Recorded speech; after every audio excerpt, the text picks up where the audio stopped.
ನಾ ಕೈ ಬಿಡೆನು, ನಾ ಕೈ ಬಿಡೆನು. ಆ ಮಾತು ಹೇಳಿದನಲ್ಲ, ತಾ ಹೇಳಿದನಲ್ಲವೇ.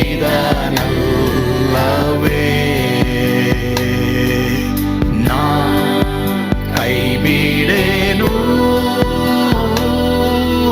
ನಾ ಕೈ ಬಿಡೆನು. ಆ ಮಾತು ಹೇಳಿದನಲ್ಲ, ತಾ ಹೇಳಿದನಲ್ಲವೇ.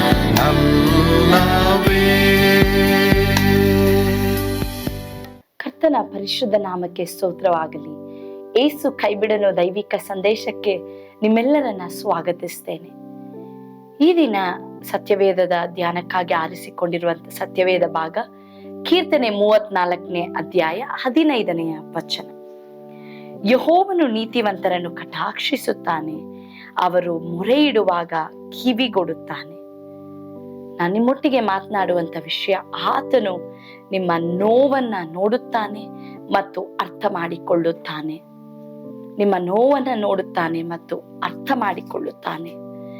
ಇವತ್ತು ಆ ಯೇಸು ನಿಮ್ಮ ಜೀವಿತದಲ್ಲಿ ನೀವು ಹಾದು ಹೋಗುವಂತ ಪ್ರತಿಯೊಂದು ಕಾರ್ಯಗಳನ್ನ ನೋಡುವಂತ ದೇವರಾಗಿದ್ದಾರೆ, ಅದನ್ನ ಅರ್ಥ ಮಾಡಿಕೊಳ್ಳುವಂತ ದೇವರಾಗಿದ್ದಾರೆ.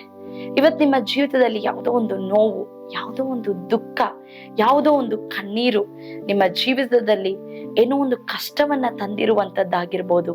ಅದನ್ನೆಲ್ಲ ಅವ್ರು ಅರ್ಥ ಮಾಡಿಕೊಳ್ಳುವಂತ ದೇವರಾಗಿದ್ದಾರೆ. ಕಾರಣ ಅವ್ರು ಯಾಕೆ ಅರ್ಥ ಮಾಡ್ಕೊಳ್ತಾರೆ ಅಂದ್ರೆ, ಆತನೇ ಎಲ್ಲವನ್ನ ಅರಿತಂತ ದೇವರು. ಪ್ರಿಯ ದೇವರ ಮಕ್ಕಳೇ, ಎಲ್ಲವನ್ನ ಅರಿತಂತ ದೇವರು. Is an all knowing god. ಯಾಕೆ ಆತನ್ಗೆಲ್ಲ ಗೊತ್ತು ಅಂದ್ರೆ, ಆತನೂ ಸಹ ಮನುಷ್ಯನಾಗಿ ಈ ಲೋಕದಲ್ಲಿ ಜೀವಿಸುವಾಗ ಅವರು ಸಹ ನಿಮ್ಮ ಹಾಗೆ ಕಷ್ಟಗಳನ್ನ ಅವ್ರು ಹಾದು ಹೋದ್ರು. ಅವರು ಸಹ ಅನೇಕ ದುಃಖಗಳ ನಡುವೆ, ಸಫರಿಂಗ್ಸ್, ಇಕ್ಕಟ್ಟಿನ ನಡುವೆ ಅವರು ಹೋದ್ರು. ಅದರಿಂದಲೇ ಮನುಷ್ಯನಾಗಿದ್ದಂತ ಯೇಸು ಸ್ವಾಮಿಗೆ ಮನುಷ್ಯನ ಹಾದು ಹೋಗುವ ಪ್ರತಿಯೊಂದು ವೇದನೆಗಳನ್ನ ಅವರು ಅರಿತಂತ ದೇವರಾಗಿದ್ದಾರೆ. ಯೆಶಾಯ 53ನೇ ಅಧ್ಯಾಯದಲ್ಲಿ ನೀವು ಓದ್ಬೇಕಾದ್ರೆ ಎಷ್ಟೆಲ್ಲಾ ಸಂಕಷ್ಟಗಳನ್ನ ಅವ್ರು ಹಾದು ಹೋದ್ರು ಎಂಬುದಾಗಿ ಬಹಳ ಸ್ಪಷ್ಟವಾಗಿ ಅದರಲ್ಲಿ ಬರೆಯಲ್ಪಟ್ಟಿದೆ. ಮತ್ತಾಯ 27ನೇ ಅಧ್ಯಾಯ 46ನೇ ವಚನದಲ್ಲಿ ಅವರು ಎಷ್ಟು ವೇದನೆಯನ್ನ ಆ ಶಿಲುಬೆಯ ಮೇಲೆ ಅನುಭವಿಸಿದ್ರು. ಅದಕ್ಕೆ ಅವರು ಆ ಶಿಲುಬೆಯ ಮೇಲೆ ಇದ್ದಾಗ, ನನ್ನ ದೇವರೇ, ನನ್ನ ದೇವರೇ, ಯಾಕೆ ನನ್ನನ್ನು ಕೈ ಬಿಟ್ಟಿದ್ದಿ ಎಂಬಂತ ಮಾತನ್ನ ಆ ವಚನದಲ್ಲಿ ಅವರು ಹೇಳುವಂತವ್ರಾಗಿದ್ದಾರೆ. ಯಾಕೆಂದ್ರೆ ಅವರು ಸಹ ಕಣ್ಣೀರನ್ನ ಆದೋದ್ರು. ಅವರು ಸಹ ಕೈ ಬಿಟ್ಟಂತ ಪರಿಸ್ಥಿತಿಗಳು ಹೇಗಿರುತ್ತೆ ಎಂಬುದಾಗಿ ಅವ್ರು ಹಾದೋಗಿದ್ದಾರೆ. ಅದರಿಂದಲೇ ನೀವು ಸಹ ಕೈ ಬಿಡಲ್ಪಟ್ಟಾಗ, ನೀವು ಸಹ ಯಾರೂ ನನ್ನನ್ನ ನೋಡ್ಕೊಳ್ಳಿಕ್ಕಿಲ್ವೇ, ಯಾರೂ ನನ್ನನ್ನು ಅರ್ಥ ಮಾಡ್ಕೊಳ್ಳಿಕ್ಕಿಲ್ವೇ ಎಂಬುದಾಗಿ ನೀವು ಅನ್ಕೊಳ್ತಾ ಇರೋದಾದ್ರೆ, ಎಲ್ಲವನ್ನ ಅರಿತಂತ ಯೇಸು ಅವರು ನಿಮ್ಮನ್ನ ಅರ್ಥ ಮಾಡಿಕೊಳ್ಳೋದಕ್ಕೆ ಇದ್ದಾರೆ ಎಂಬುದಾಗಿ ಇವತ್ತು ನಾನು ನಿಮ್ಗೆ ಉತ್ತೇಜನ ಪಡಿಸ್ಲಿಕ್ಕೆ ಇಷ್ಟಪಡ್ತೇನೆ. ಅವರು ನಿಮ್ಮನ್ನ ಕಾಣುವಂತ ದೇವರು. ನಿಮ್ಗೆ ಇವತ್ತೇನ್ ನೋವಾಗ್ತಾ ಇದೆ, ಇವತ್ತು ನಿಮ್ಮ ಹೃದಯದ ಭಾರಗಳನ್ನ, ನಿಮ್ಮ ಕಣ್ಣೀರನ್ನ ಅವರು ನೋಡುವಂತ ದೇವರಾಗಿದ್ದಾರೆ. ಈ ಒಂದು ಹಾದಿ ನೀವು ಹಾದೋಗ್ತಾ ಇದ್ದೀರಾ ಅಲ್ಲ, ಅವರು ಇದ್ರ ಮಧ್ಯದಲ್ಲಿಯೂ ನಿಮ್ ಜೊತೆ ಇರುವಂತವ್ರಾಗಿದ್ದಾರೆ. ದೇವರು ನಿಮ್ಮ ಕುರಿತು ಆಳವಾಗಿ ಯೋಚಿಸುವಂತ ದೇವರು. ಅದಕ್ಕೆ 1 ಪೇತ್ರ 5ನೇ ಅಧ್ಯಾಯ 7ನೇ ವಚನದಲ್ಲಿ, ನಿಮ್ಮ ಚಿಂತಾಭಾರವನ್ನೆಲ್ಲ ಆತನ ಮೇಲೆ ಹಾಕಿರಿ, ಆತನು ನಿಮಗೋಸ್ಕರ ಚಿಂತಿಸುತ್ತಾನೆ. ಎಷ್ಟೊಂದು ಸಂತೈಸಿ, ಎಷ್ಟೊಂದು ಆದರಣೆ ಆಗಿದೆ ಈ ಮಾತನ್ನ ಕೇಳಿಸ್ಕೊಳ್ಬೇಕಾದ್ರೆ. ಯಾರೋ ಒಬ್ರು ನನ್ಗೋಸ್ಕರ ಇದ್ದಾರೆ, ನನ್ಗೋಸ್ಕರ ಚಿಂತಿಸ್ಲಿಕ್ಕೆ ಇದ್ದಾರೆ ಎಂಬುದಾಗಿ ಯೋಚನೆ ಮಾಡ್ಬೇಕಾದ್ರೆ ಎಷ್ಟೊಂದು ಸಂತೈಸುವಿಕೆ ಆಗುತ್ತೆ ಅಲ್ಲ. ನಿಮ್ಗೋಸ್ಕರ ಚಿಂತಿಸೋದಕ್ಕಿರೋದು ಸರ್ವಶಕ್ತನಾದ ಏಸು.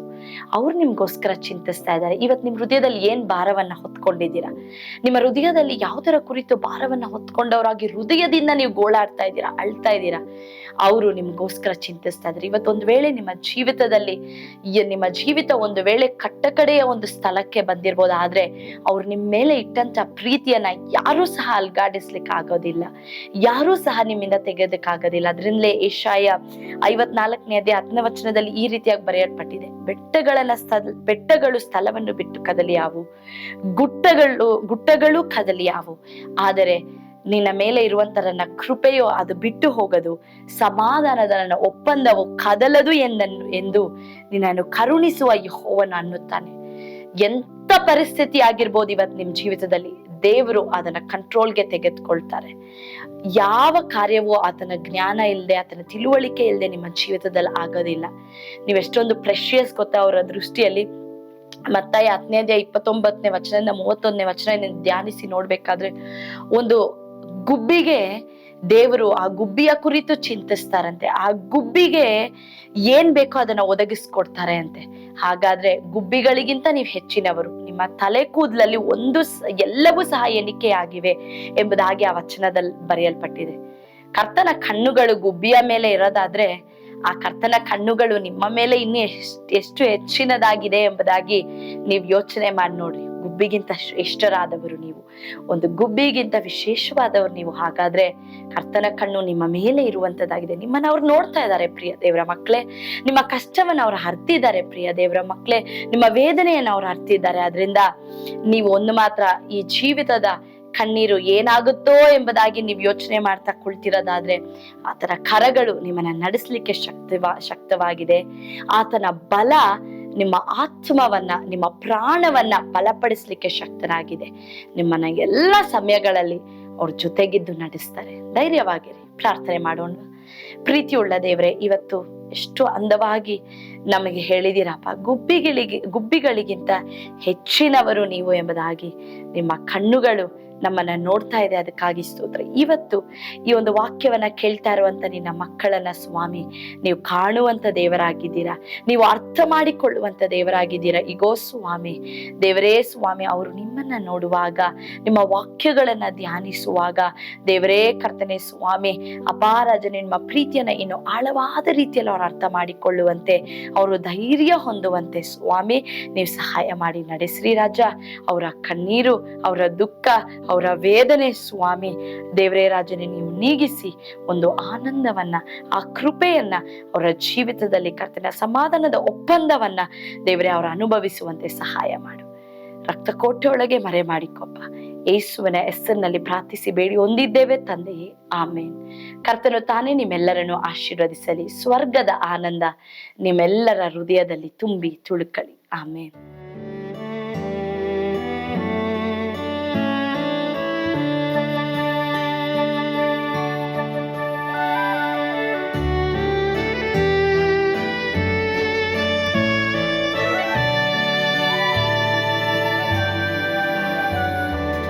ಓ ಎಂತ ಅದ್ಭುತವಾದ ದಿನ, ನಾನೆಂದಿಗೂ ಮರೆಯೇನು. ಪಾಪಂಧಕಾರದೊಳ್ ಅಲೆದೇನ, ರಕ್ಷಕನ ಕಂಡೇನು. ಕೋಮಲ ಕರುಣೆಯುಳ್ಳ ಯೇಸು ಎನ್ ಕೊರತೆ ನೀಗಿದ. ಕತ್ತಲೆ ಹೋಯಿತು, ಜ್ಯೋತಿಯು ಮೂಡಿತು, ನಾನೀಗ ಧನ್ಯನಾದೆ. ಸ್ವರ್ಗದ ನಂದ ಎನ್ನಾತ್ಮ ತುಂಬಿತು, ಶಿಲುಬೆನಾಗ ಎನ್ ಸ್ವಸ್ಥ ಕೈದನು. ಎನ್ ಪಾಪ ತೋಳೆದ ಈರುಳ ದಿನಕ್ಕೆ ತಿರುಗಿದ. ಸ್ವರ್ಗದ ನಂದ ಎನ್ನಾತ್ಮ ತುಂಬಿತು.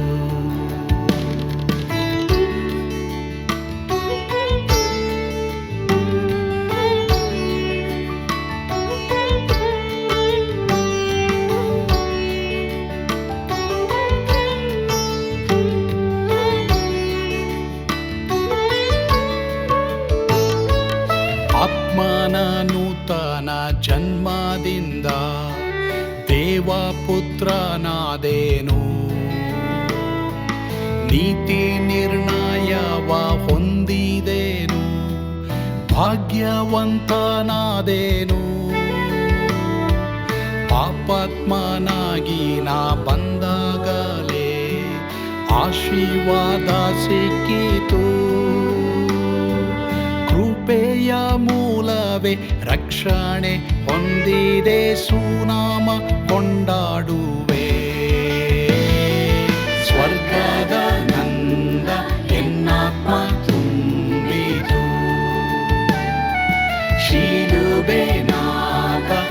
ಸ್ವಸ್ಥಗೈದನು.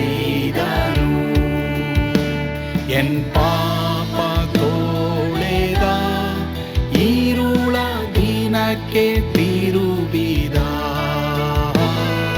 ಸ್ವರ್ಗದ ನಂದ ಎನ್ನಾತ್ಮ ತುಂಬಿತು.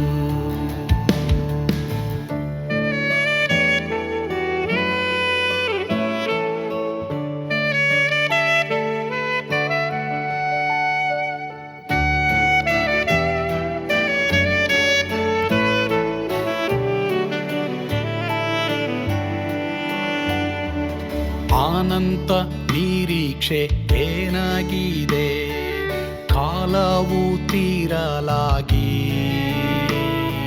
ಸ್ವರ್ಗದ ಭವ್ಯ ಬಿಡಾರದಲ್ಲಿ ನಿತ್ಯವಾಗಿ ಇರುವೆ. ಶಿಲುಬೆ ನನಗೆ ಆಶ್ರಯವೇ, ನಂಬಿಕೆಗಾಧಾರವೇ. ನಿತ್ಯ ಐಶ್ವರ್ಯವ ದಿವ್ಯಾಶೀರ್ವಾದವ ಕರ್ತ ಇವನೇ ನಗೆ. ಸ್ವರ್ಗದ ನಂದ ಎನ್ನಾತ್ಮ ತುಂಬಿತು. ಶಿಲುಬೆ ನಾಗ ಎನ್ ಸ್ವಸ್ಥಗೈದನು. ಎನ್